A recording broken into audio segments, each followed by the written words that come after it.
Now, according to oral tradition, Sango is said to have had 3 significant goddesses as lovers.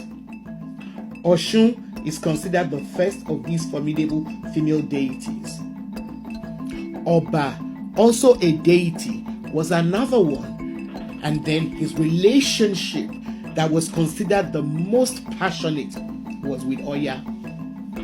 Sango's relationship with Oya was unique because they had complementary superpowers.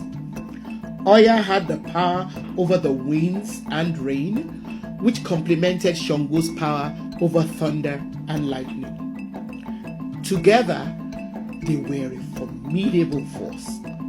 When they went to war, Oya led the charge by summoning the winds.